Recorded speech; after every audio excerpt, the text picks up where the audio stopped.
Okay, so today we're going to go way beyond just the surface of skin aging. We're on the hunt for the real command center. You know, that one master switch that's calling all the shots on how our skin stays young. You know, when you think about keeping your skin young, what comes to mind? Sunscreen, right? Antioxidants, maybe some collagen?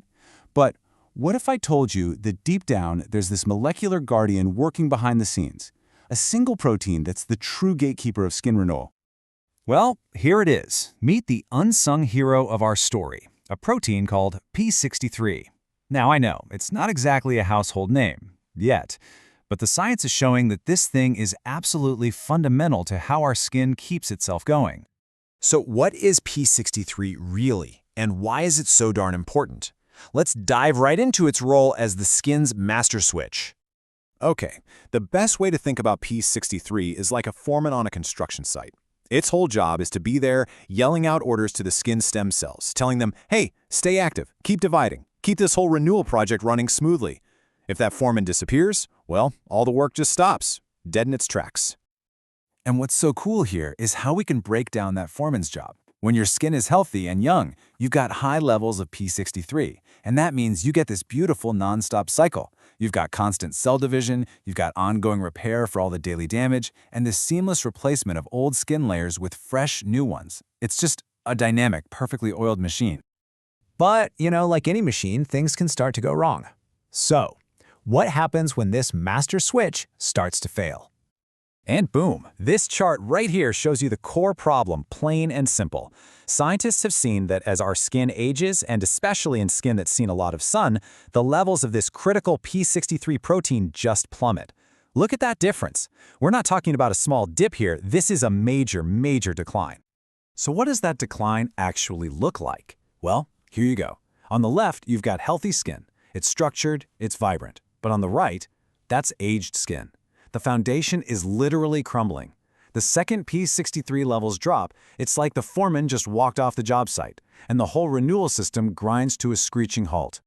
This is where things get, well, a little creepy, but also totally fascinating. The scientists call this next stage senescence, but they've got a much better name for it, a zombie state. Seriously, these cells, they've stopped dividing, they're not helping with renewal anymore, but they don't die and get cleared out. They just hang around. And these zombie cells are not just lazy freeloaders. Oh no, they are actively causing trouble. They start spewing out this nasty cocktail of inflammatory chemicals that damages all the healthy tissue around them, which just makes the whole aging process speed up. It's a really vicious cycle. And the proof for this is really powerful. When they've tested this in lab models, where they actually reduce or get rid of P63, the results are super dramatic. It looks just like premature aging. The skin gets thinner, that whole pool of essential stem cells just disappears, and the tissue completely loses its ability to heal itself. It just can't bounce back. Okay, so all of this leads to the next logical question, right? The really exciting one for researchers. If losing P63 is the problem, can we fix it? And that question has basically kicked off this huge scientific quest to figure out how to boost it. This really is the question driving a whole new field of research. Is it possible to step in, flip that master switch back to on, and actually slow down or maybe even reverse skin aging right at the source? But, unfortunately, the answer isn't a simple yes. Not yet, anyway. You can't just go buy a P63 activator in a bottle. The hard reality is that trying to target this protein directly and safely, well, it's a massive scientific challenge. So let's break down why it's so tricky. First off, P63 is what's called a transcription factor. That means it works from inside the cell's command center, the nucleus, to control genes. And things inside the nucleus are notoriously hard to hit with drugs. But wait, it gets even more complicated. There are different forms of P63, and some of them can actually have the opposite effect. So you can't just blindly turn the whole system up to 11. That could be really dangerous because, unchecked cell division, that's a hallmark of cancer. It's an incredibly delicate balance. But scientists are a clever bunch, right? So they're exploring workarounds, more indirect routes.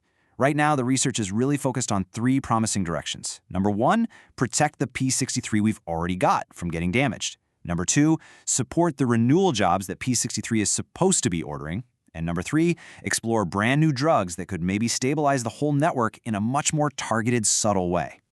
So let's bring it all together. What does this actually mean for the future of keeping our skin young? Let's take a look at where the science is today and what might be coming next. Okay, let me be crystal clear about the reality right now. As of today, there is no clinically approved drug, no treatment you can go get that specifically boosts P63. The science is super promising, for sure, but we are still in the early stages.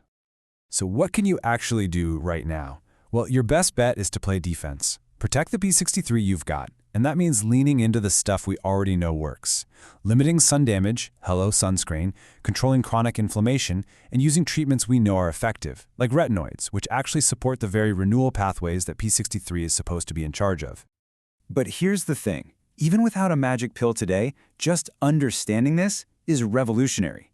The idea of targeting the master switch itself means we are on the horizon of a completely new class of anti-aging therapies. This is a game changer. This research really represents a huge shift in how we think about aging. We're finally moving beyond just slapping stuff on the surface, like collagen creams. Instead, we're learning how to get to the root of the issue, to target those deep molecular guardians that are actually running the show. And that leaves us with a really powerful final thought to chew on. What if the future of anti-aging isn't about covering up the symptoms on the surface at all? What if it's about going straight to the command center and just flipping that master switch back on? Figuring out the answer to that question, well, that could change everything.